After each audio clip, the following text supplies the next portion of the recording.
Bismillahirrahmanirrahim. Assalamualaikum warahmatullahi wabarakatuh.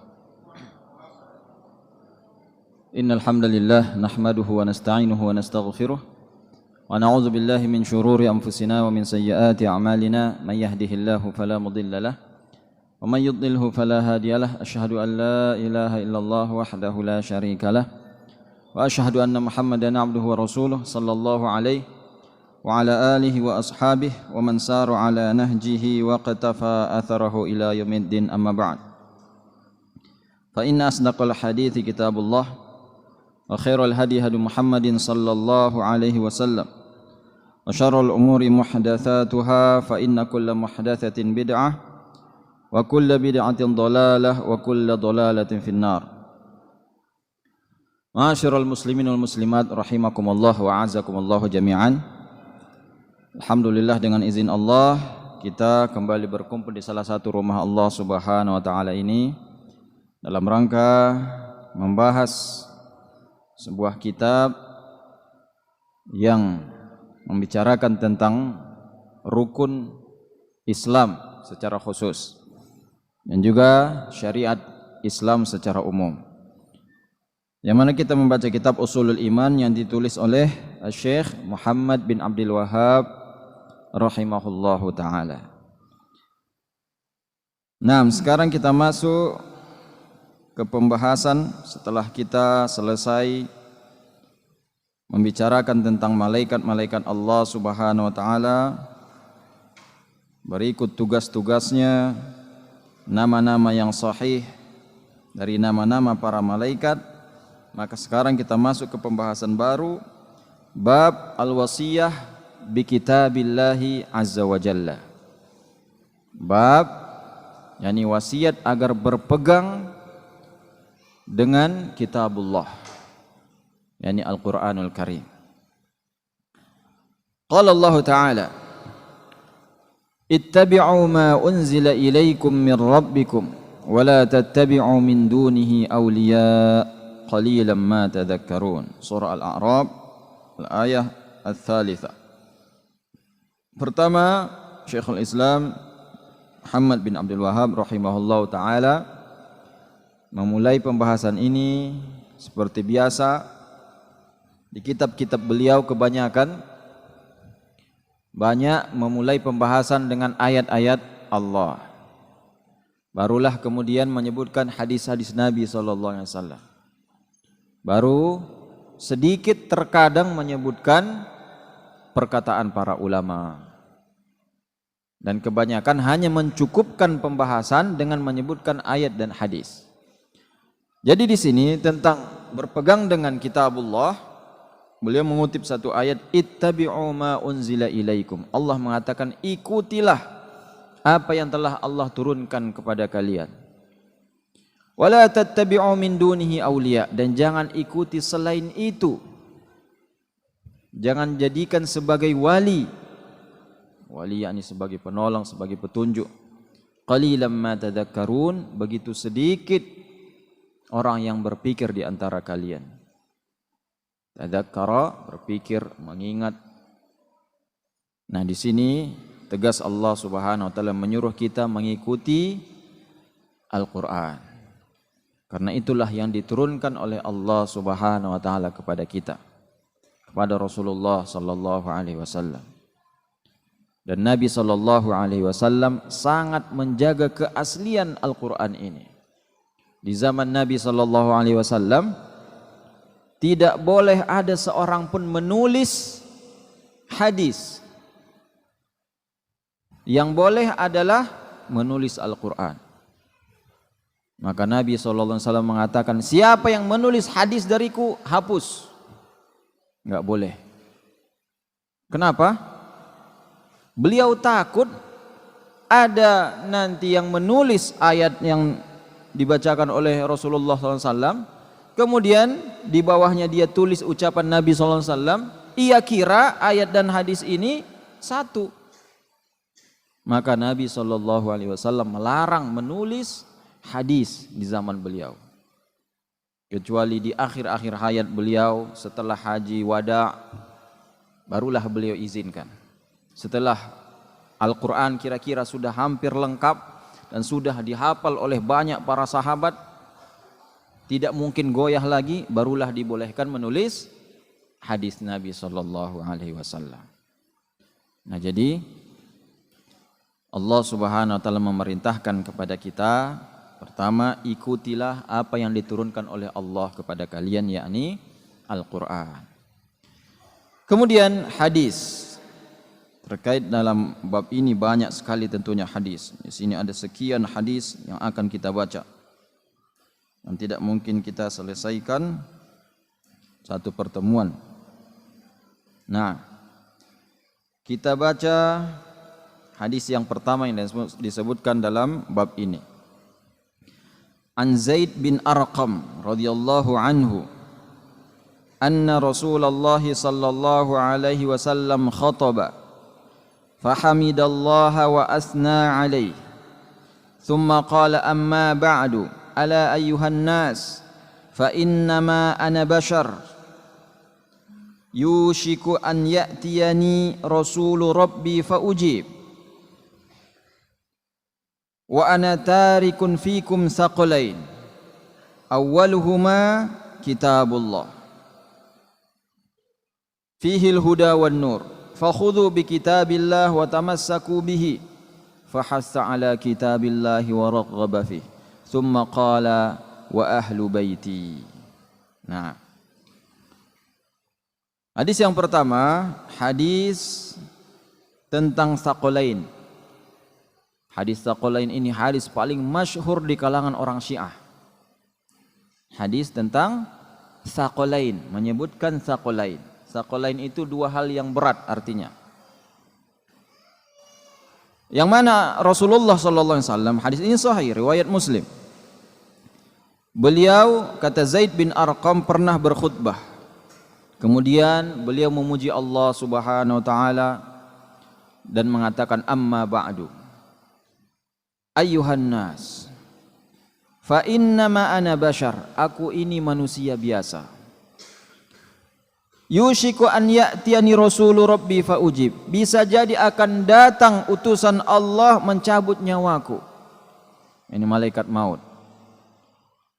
Tidak tahu kapan malaikat maut datang, kata Rasulullah SAW. Bisa jadi akan datang sebentar lagi panggilan daripada Allah, fa ujib, aku pun akan yakni menerima panggilannya. Wa ana tarikun fikum tsaqalain, maka pesanku yang aku tinggalkan kepada kalian tsaqalain, dua hal yang berat.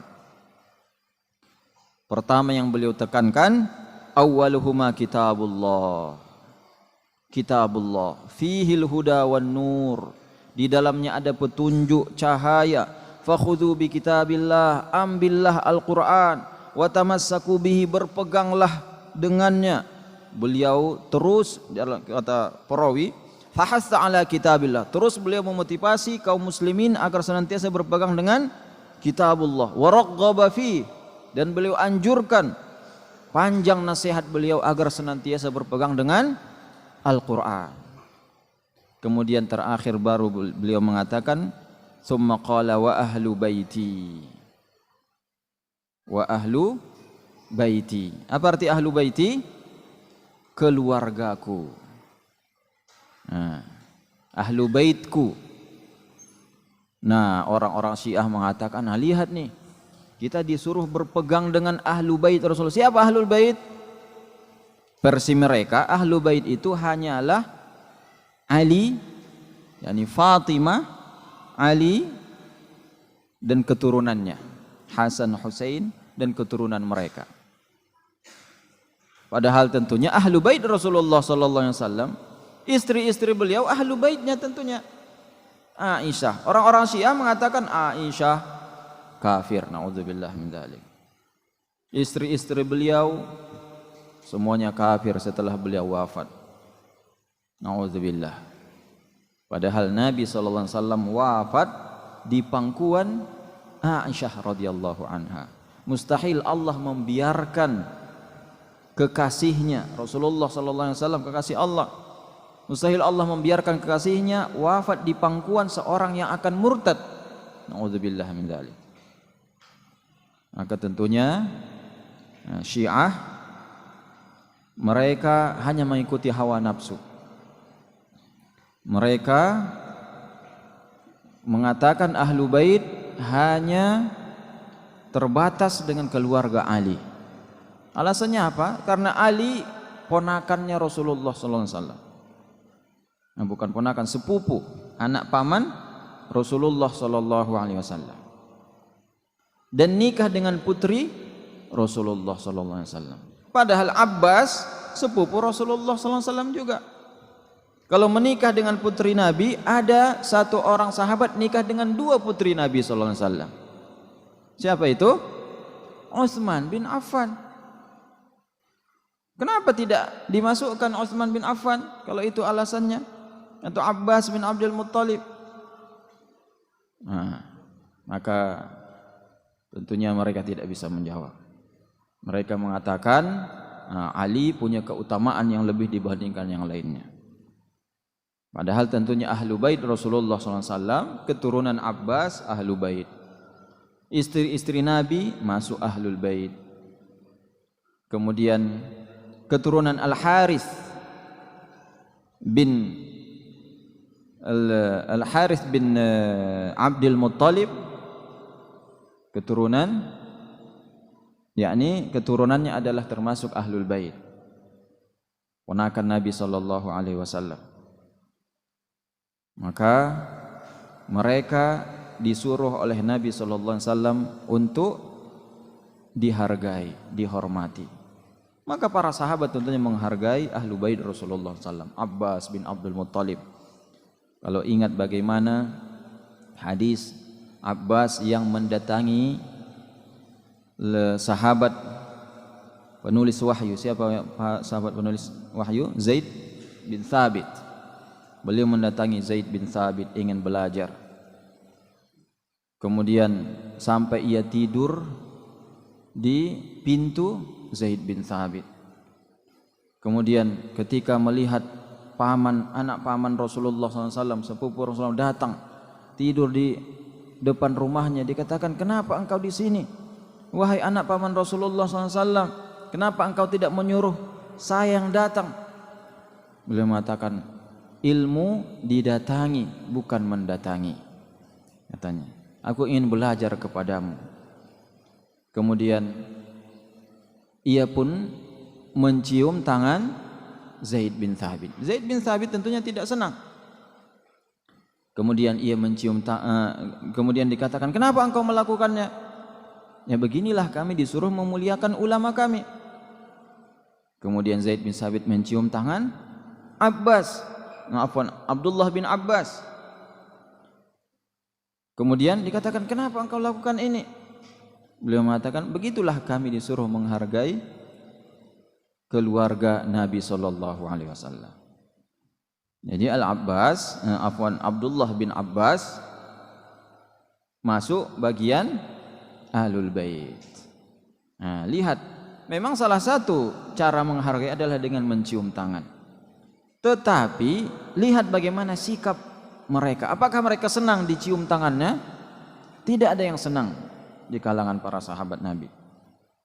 Ketika dikatakan engkau ulama kami harus hormati, tidak ada yang senang. Kenapa? Karena mereka mencontoh Nabi sallallahu alaihi wasallam. Nabi sallallahu alaihi wasallam paling tidak senang ada orang ketika beliau datang orang berdiri menyambut beliau. Tidak senang. Makanya tidak ada sahabat Nabi yang berdiri ketika menyambut beliau. Kata sahabat-sahabat Rasulullah SAW, kami orang yang paling menghormati Rasulullah sallallahu alaihi wasallam. Tidak ada orang yang lebih berwibawa di mata kami melebihi Rasulullah sallallahu alaihi wasallam. Tapi kami tidak pernah berdiri menyambutnya karena kami tahu beliau tidak suka hal tersebut.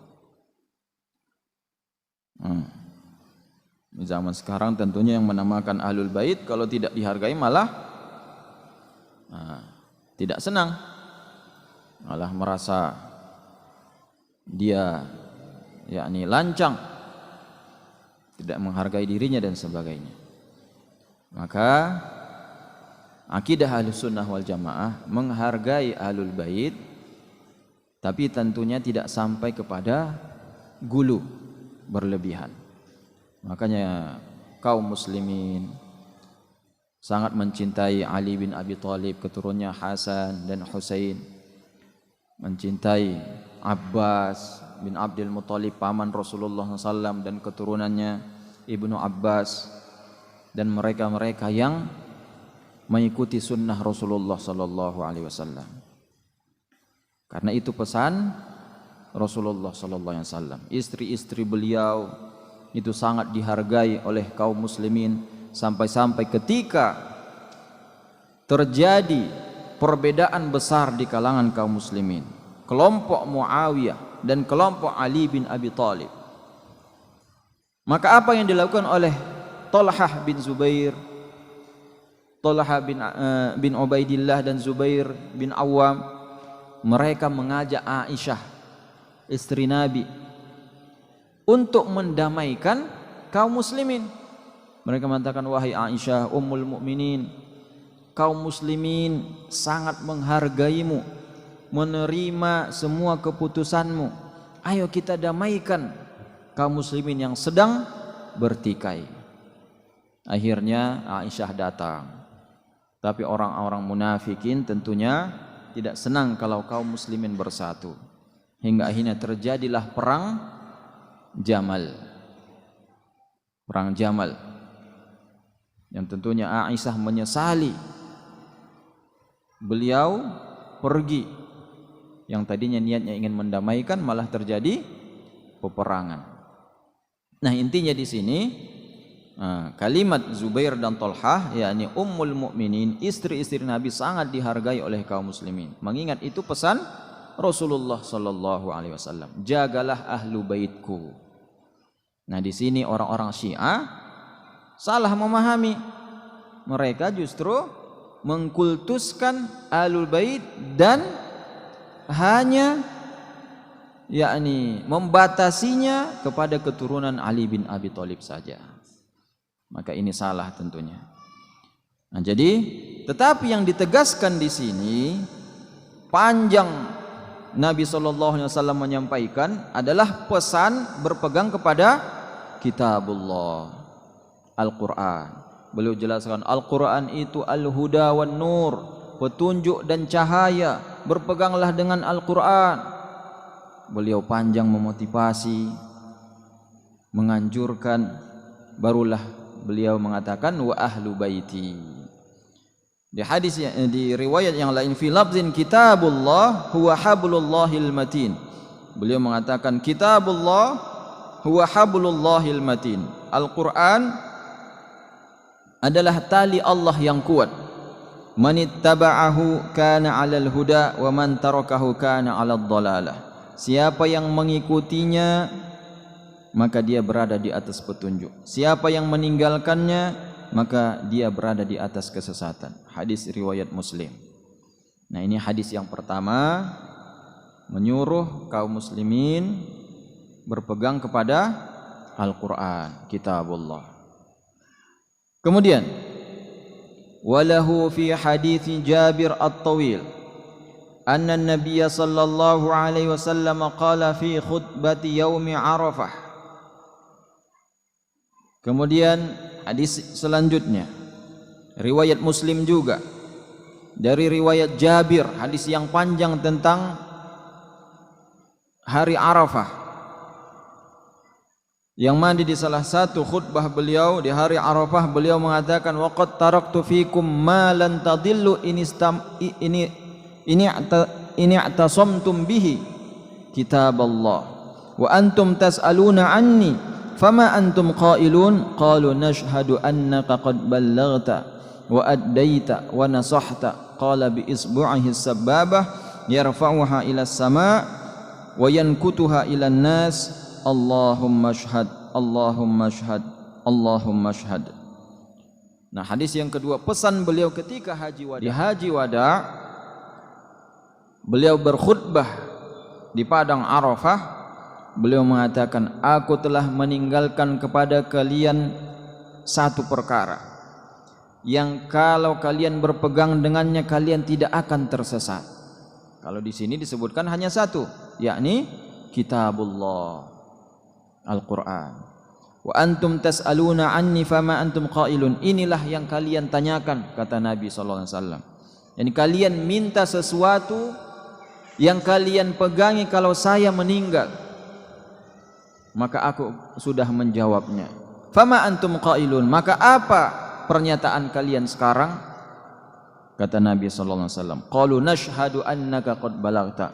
Kami bersaksi kamu telah menyampaikannya ya Rasulullah. Wa addaita wa nasahta, engkau telah menunaikan amanah dan engkau telah memberi nasihat kepada kami. Qala bi ismihi, beliau pun mengatakan dengan jari telunjuknya mengangkat ke langit dan menunjuknya kepada manusia, Allahumma syhad, Allahumma syhad, Allahumma syhad. Ya Allah saksikanlah, ya Allah saksikanlah, ya Allah saksikanlah bahwa aku telah menyampaikannya. Nah, ini tentunya hadis yang penting sekali, menyuruh kita berpegang kepada Al-Quran. Nabi SAW di sini hanya menyebutkan Al-Quran. Kalian bertanya kepada aku, kalau saya wafat apa yang kalian lakukan? Maka aku jawab, kitabullah, Al-Quran. Sekarang apa jawaban kalian? Kami bersaksi engkau telah menyampaikan ya Rasulullah. Maka beliau mengatakan, ya Allah saksikanlah, aku telah menyampaikannya. Nah, ini hadis riwayat Muslim juga. Kemudian hadis yang ketiga dalam bab ini, wa anna Ali radhiyallahu anhu qala sami'tu Rasulullah sallallahu alaihi wasallam yaqul. Dari Ali bin Abi Thalib radhiyallahu anhu, ia mengatakan, saya mendengar Rasulullah sallallahu alaihi wasallam bersabda, ala innaha satakunu fitnah. Qultu mal makhraj minha ya Rasulullah? Qala kitabullah fihi naba'u ma kana qablakum wa khabaru ma ba'dakum wa hukmu ma bainakum huwal faslu laysa bil hazl man tarakahu min jabbar qasamahu Allah wa man ibtaghal huda min ghairihi adallahu Allah wa huwa hablullahil matin wa huwa adh-dhikrul hakim wa huwa as-siratul mustaqim huwa alladhi la tazighu bihil ahwa wa la taltabisu bihil alsinah wa la tashba'u minhul ulama ولا يخلق عن كثرة الرد ولا تنقضي عجائبه والذي لم تنتهي الجن إذ سمعته حتى قالوا إنا سمعنا قرآنا عجبا يهدي إلى الرشد فآمنا به من قال به صدق ومن عمل به أجر ومن حكم به عدل ومن دعا إليه هدي إلى صراط مستقيم رواه الترمذي وقال غريب. Nah, ini hadis yang panjang juga, wasiat tentang berpegang kepada Al-Quran, berpegang kepada kitabullah, yang mana Ali mendengar Rasulullah SAW bersabda bahwasanya akan terjadi fitnah di akhir zaman. Apa yang dimaksud fitnah di sini? Fitnah yakni kekacauan. Fitnah, kekacauan. Fitnah banyak artinya. Fitnah bisa berarti cobaan, bisa berarti yakni musibah, bisa berarti kekacauan. Secara umum fitnah artinya kekacauan. Nah, bukan seperti yang kita pahami. Orang Indonesia memahami fitnah itu apa? Nah, ketika dituduh, kamu ambil uangku ya? Kamu ini sembarangan fitnah saja. Nah, fitnah yakni tuduhan palsu. Tidak ada arti fitnah dalam bahasa Arab bermakna seperti yang dipahami oleh orang Indonesia. Tuduhan palsu tidak ada. Nah, tuduhan palsu itu yakni buhtan atau iftira. Nah, adapun fitnah itu maksudnya adalah kekacauan di akhir zaman, kejadian-kejadian besar, cobaan-cobaan, musibah yang menjadikan manusia lemah imannya, menjadikan manusia merasa tertekan dan sebagainya. Maka Ali bin Abi Thalib bertanya, mal makhraj minha ya Rasulullah? Apa jalan keluarnya ya Rasulullah kalau terjadi fitnah? Beliau mengatakan kitabullah, Al-Qur'an, yakni kitab Allah. Fihi naba'u ma kana qablakum, di dalamnya ada cerita orang-orang sebelum kalian. Wa khabaru ma ba'dakum, ada kabar apa yang terjadi setelah kalian. Wa hukmu ma bainakum, dan akan menghukumi, ada hukum yang bisa, yakni yang bisa memutuskan di antara kalian. Huwal faslu, dialah pemutus, laisa bil hazal, bukan candaan. Man tarakahu min jabbarin qasamahullah, siapa yang meninggalkan Al-Qur'an karena kesombongan, qasamahullah, Allah akan rendahkan dia, Allah akan musnahkan dia. Wa man ibtaghal huda min ghairihi adallahullah, siapa yang mencari petunjuk dari selain Al-Qur'an, Allah akan sesatkan dia. Ini jelas, kalau mencari petunjuk dari selain Al-Qur'an maka dia akan sesat. Wa huwa hablullahil matin, dialah tali Allah yang kuat. Yani dalam Al-Qur'an Allah Subhanahu wa taala mengatakan wa'tasimu bihablillahi jami'a, berpeganglah dengan hablullah, tali Allah. Apa yang dimaksud dengan tali Allah di sini? Maka di sini dijelaskan oleh Nabi SAW, wa huwa hablullahil matin, yakni Al-Quran ini adalah tali Allah yang kuat. Makanya Ibnu Mas'ud mengatakan Al-Quran ini ibarat tali yang menghubungkan Allah dengan makhluknya. Kalau manusia, makhluk berpegang dengan Al-Quran, berarti dia berhubungan dengan Allah Subhanahu wa ta'ala. Kalau ia tinggalkan, maka ia berlepas dari Allah Subhanahu wa ta'ala. Syekh bin Baz ketika mensyarah, yakni durus muhimmah, kitab beliau ada durus muhimmah li'ammatil ummah, pelajaran penting untuk semua umat. Beliau pertama tentunya berwasiat agar berpegang dengan kitabullah dan tidak meninggalkannya. Pensyarah kitab tersebut mengatakan ada 4 macam tergolong orang yang meninggalkan Al-Quran. Pertama, yakni orang yang meninggalkan membacanya. Ini jelas, dia tergolong meninggalkan Al-Quran. Yang kedua, dia membacanya tapi tidak mentadabburi maknanya. Tidak mentadabburi maknanya. Ini tergolong meninggalkan Al-Quran. Yang ketiga, dia membaca, mentadabburi tapi tidak mengamalkannya.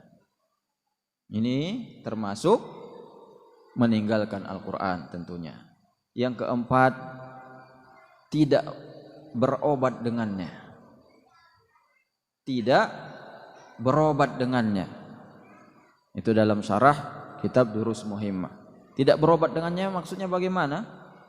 Yani Al-Quran Allah sebutkan syifa'un lima fis sudur. Al-Quran adalah obat bagi dada. Bahkan wa nunazzilu minal Qur'an ma huwa syifa'un wa rahmatun lil mu'minin. Secara umum Allah mengatakan kami turunkan Al-Quran itu sebagai obat dan rahmat bagi orang-orang beriman. Allah mengatakan Al-Quran obat, kemudian kita tidak berobat dengannya. Yakni ketika kita merasa dada sempit, karena ayat tentang obat Al-Quran sebagai obat ada mutlak secara umum, ada muqayyad, yakni Allah katakan obat bagi dada. Maka tentunya bisa dipakai untuk semua penyakit dan secara khusus penyakit-penyakit hati. Nah, jadi makanya kita tentunya ruqyah tidak hanya sekedar kalau kerasukan saja.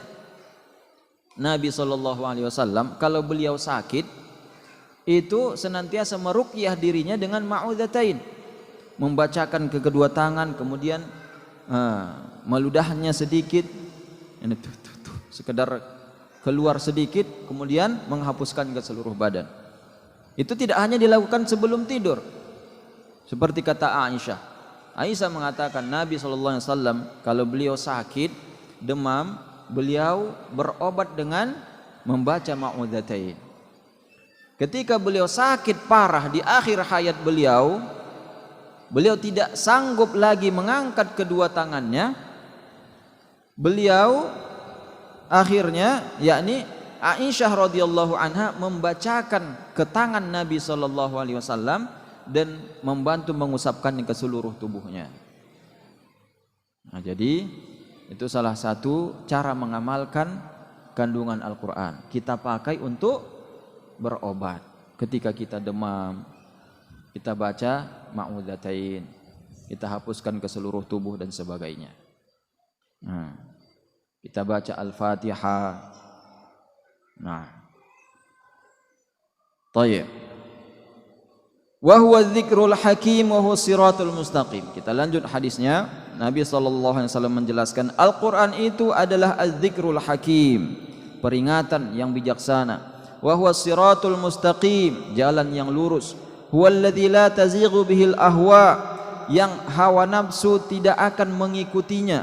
Wala taltabisu bihil alsinah, dan lisan tidak akan salah kalau membacanya. Wala tashba'u minhul ulama, ulama tidak akan kenyang dengannya. Ini orang berilmu tidak akan kenyang dengan Al-Quran.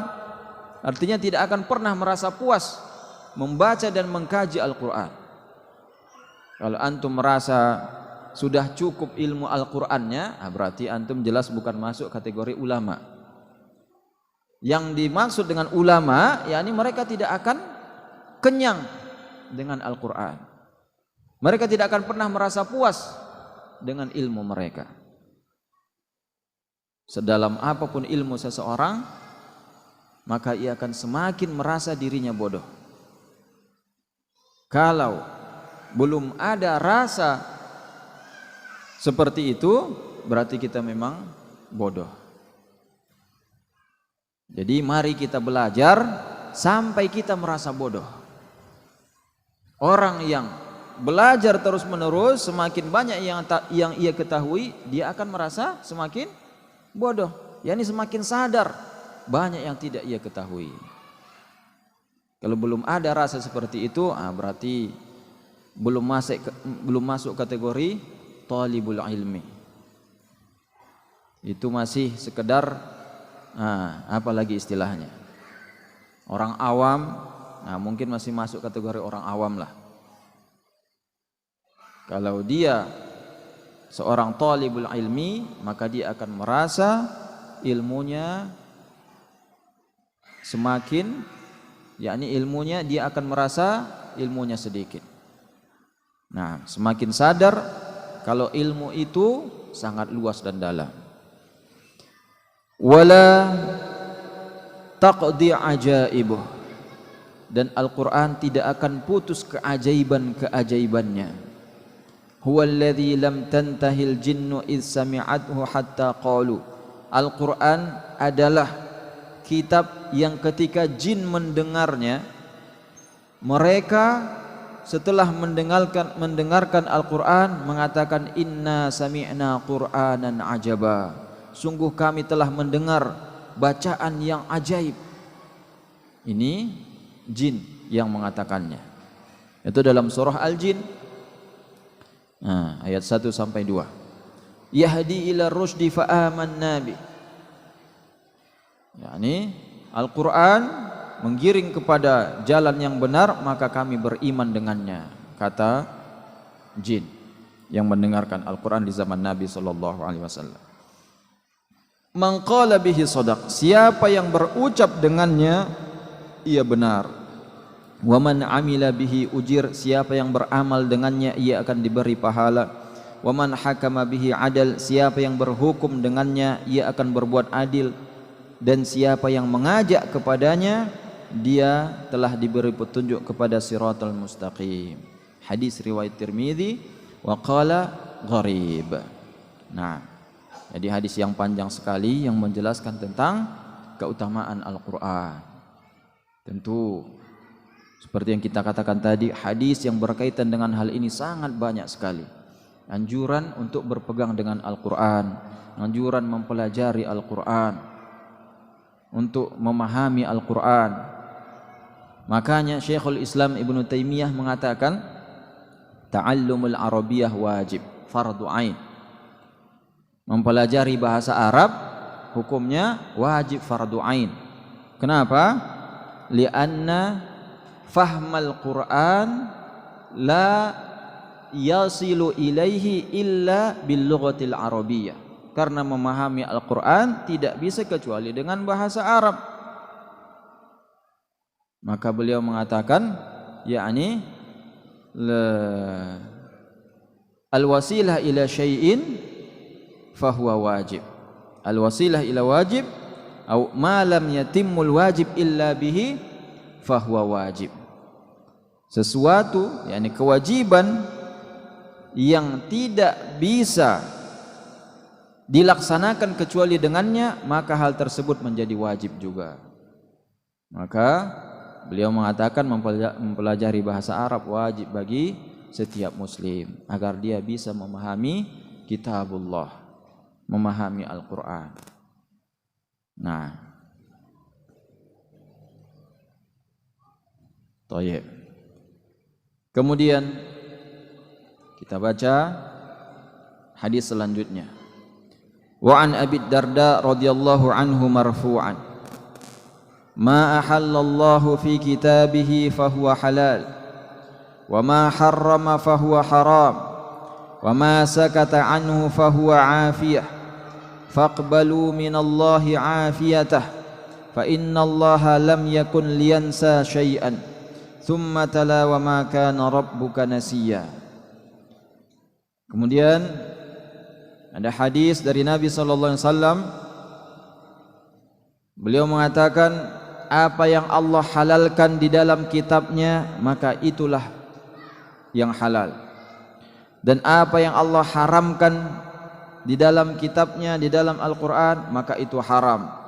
Wa ma sakata anhu, dan apa yang tidak dijelaskan oleh Allah dalam kitabnya, fahuwa afiyah, maka itu adalah bentuk afiyah, bentuk nikmat.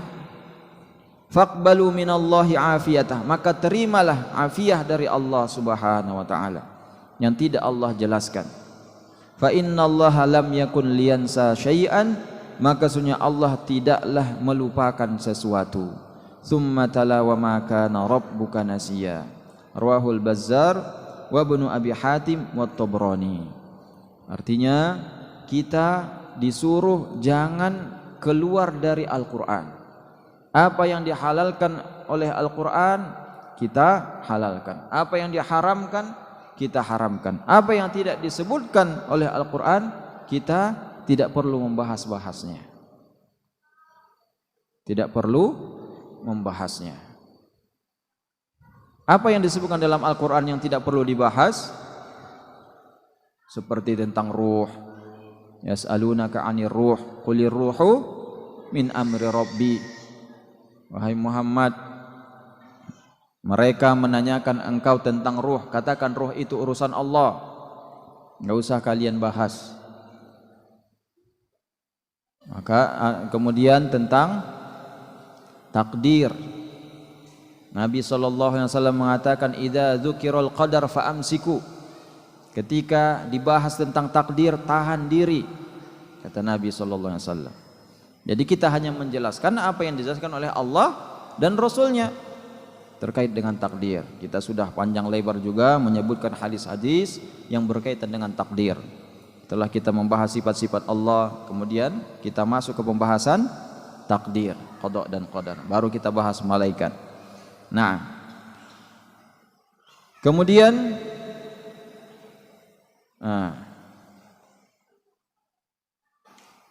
kita lanjutkan hadis selanjutnya.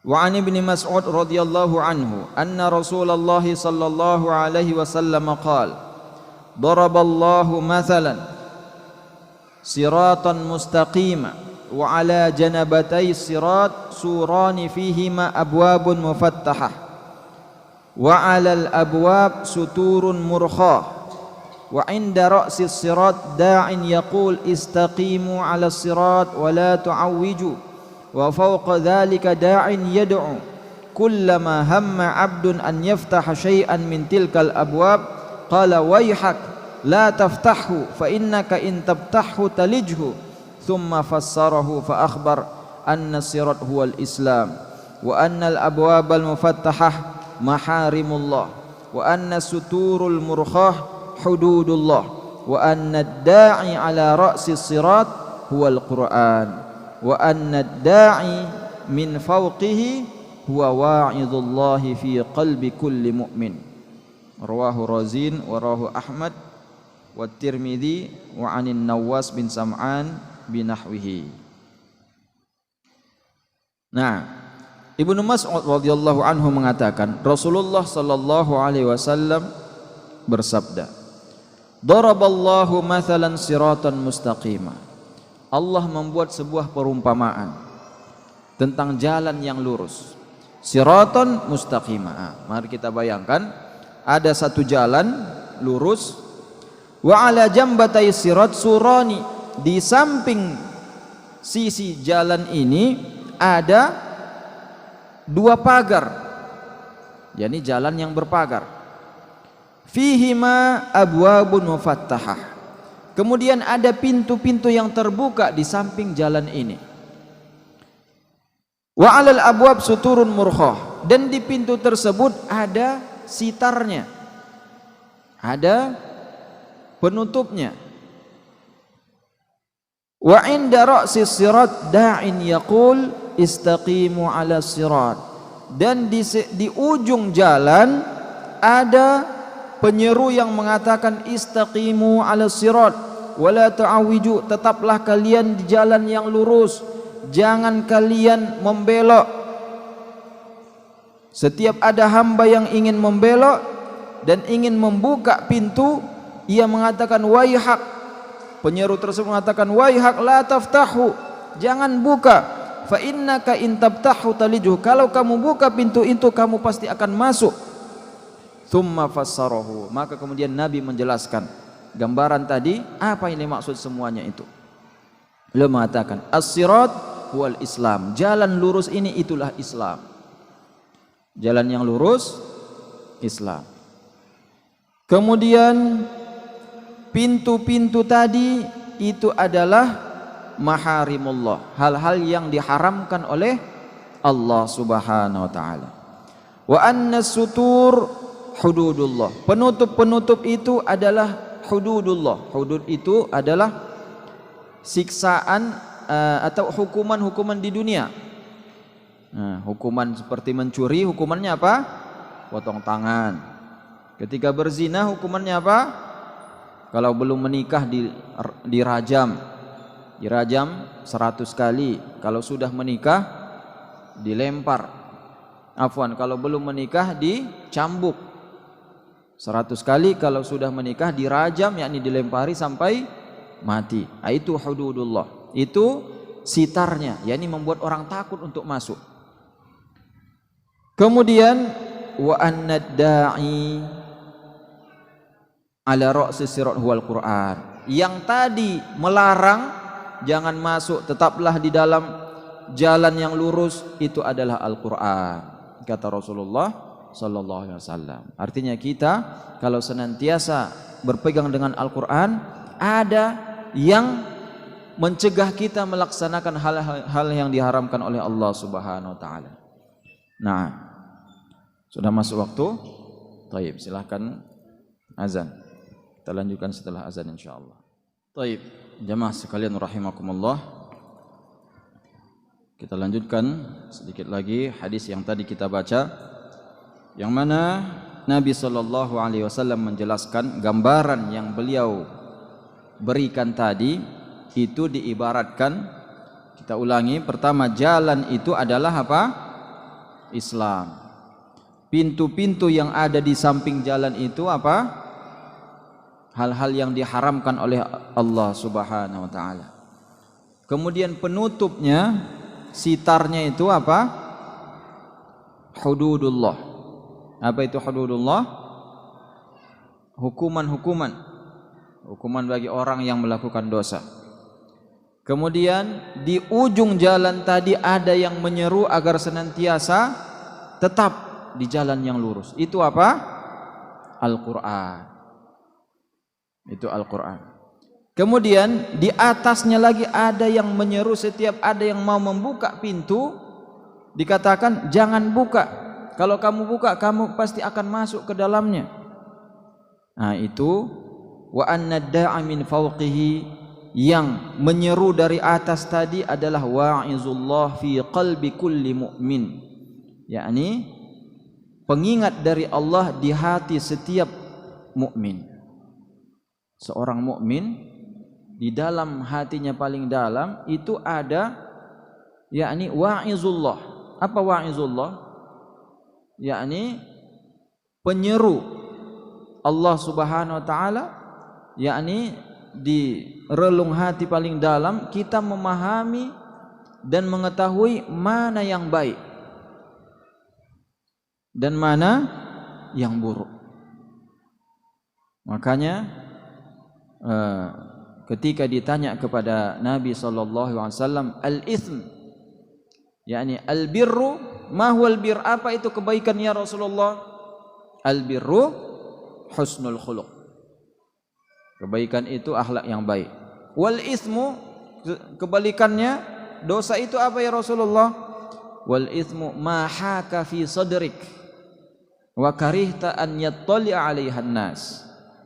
Yakni dosa itu yang menggerogoti hatimu, yang kamu tidak enak melakukannya. Wa karihta an yattali'a 'alaihan nas, dan kamu tidak senang orang mengetahuinya. Nah, jadi di dalam hati kita sebenarnya ada yang menasehati kita, jangan melakukan ini, jangan melakukan itu. Kalau kita merasa pekerjaan kita ini tidak benar, kadang kalau kita bertanya, kita pertanyaannya itu berusaha agar jawabannya sesuai dengan keinginan kita. Nah, seperti waktu beberapa hari yang lalu ada yang bertanya setelah kajian, Ustaz, saya PNS, pekerjaan saya itu selalu berhadapan dengan riswah, suap, yang mana dia bagian pekerjaan umum lah. Kalau kita tidak terima, itu akan jadi masalah.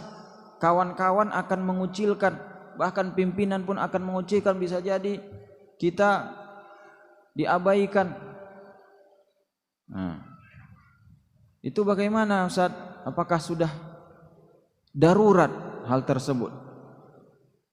Nah, maka ana katakan, ana tidak bisa menjawab. Antum lebih tahu. Tanya hati masing-masing. Menurut antum kira-kira sudah masuk kategori terpaksa atau tidak? Antum yang bisa menjawab. Dalam hati masing-masing dia punya yakni wa'izullah yang menentukan ini baik atau tidak. Kayak ada juga di komplek Ibnu Katsir ada yang pernah bertanya juga. Saya pernah bertanya kepada satu ustadz, katanya dia seorang kontraktor. Kalau tidak minjam ke bank, ini tidak bisa kita melakukan ini dan itu. Setelah saya jelaskan begini, akhirnya ustadz mengatakan boleh kalau begitu. Tapi setelah dikatakan boleh, tetap di hati saya perasaan tidak enak. Itu dia wa'izullah. Itu wa'izullah yang menjelaskan, menggiring, membawa kita ke jalan mana yang benar, mana yang salah. Maka kalau kita sudah merasa pekerjaan kita ini ada masalah, tidak benar, maka segera kita cari jalan yang terbaik, tinggalkan. Kalau mungkin kita tidak bisa segera meninggalkannya, segera berusaha pelan-pelan untuk meninggalkannya.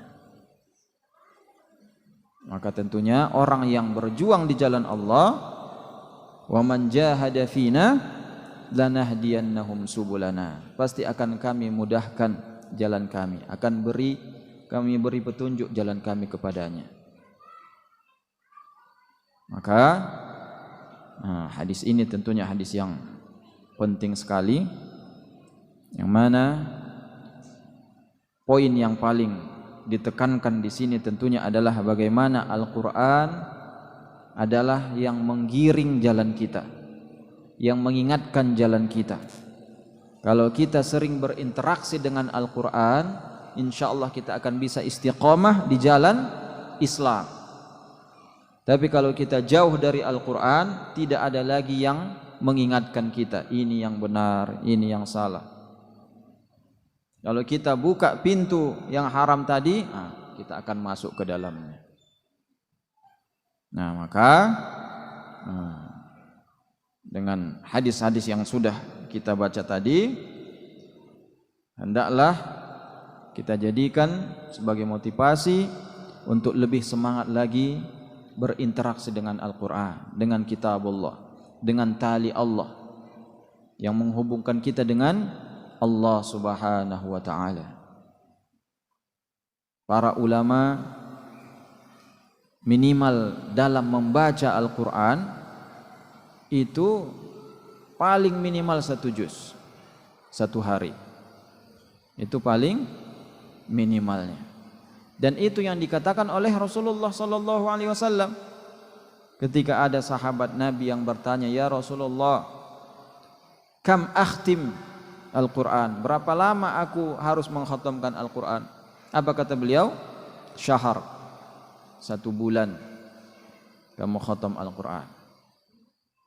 Nah, sahabat ini bukan minta yakni keringanan. Kalau kita dikatakan sebelum, "Ya Rasulullah, bisa enggak 6 bulan sekali saja atau setahun saja?" Sahabat ini suruh bertanya, "Ya Rasulullah, aku bisa lebih dari itu. Berapa?" "Kurang dari sebulan." "Kalau begitu sepekan." "Aku bisa lebih dari itu ya Rasulullah." "Kalau begitu 3 hari. Jangan lebih dari itu," kata Rasulullah sallallahu alaihi wasallam. Itu Abdullah bin Amr bin As yang bertanya kepada Rasulullah sallallahu alaihi wasallam. Nah, kalau kita berapa kali khatam setahun? Nah, maka mari kita lihat diri kita masing-masing. Bagaimana posisi kita dengan Allah Subhanahu wa ta'ala. Al-Quran adalah tali penghubung kita dengan Allah Subhanahu wa ta'ala. Maka kita niatkan 1 hari minimal 1 juz. Ini seharusnya. Bukan hanya sekitar bulan Ramadan saja.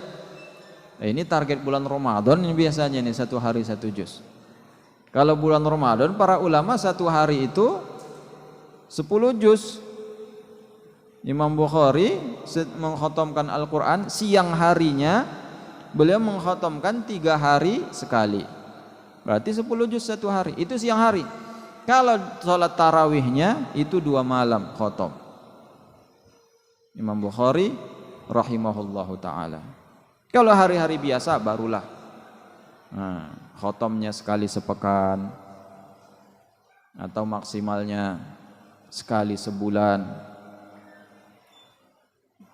Maka tentunya kita yang sudah belajar hadis yang begitu banyak sekali menyuruh berpegang dengan Al-Quran, maka minimal kita ikut dalam kategori yang membacanya.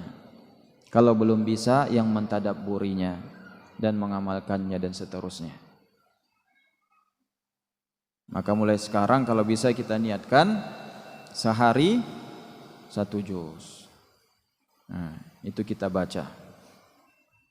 Mudah-mudahan kita termasuk orang-orang yang terhitung sebagai al-mutamassik bi kitabillah, yang berpegang dengan kitabullah Al-Quran. Baik, sebelum kita tutup, ada pertanyaan? Baik, kalau tidak ada pertanyaan, kita cukupkan sampai di sini. Mudah-mudahan apa yang kita sampaikan bermanfaat. Sallallahu ala nabiyyina Muhammad. Walhamdulillahi rabbil alamin. Subhanakallahumma bihamdik Asyhadu an la ilaha illa anta astaghfiruka wa atubu ilaik. Wassalamu alaikum warahmatullahi wabarakatuh.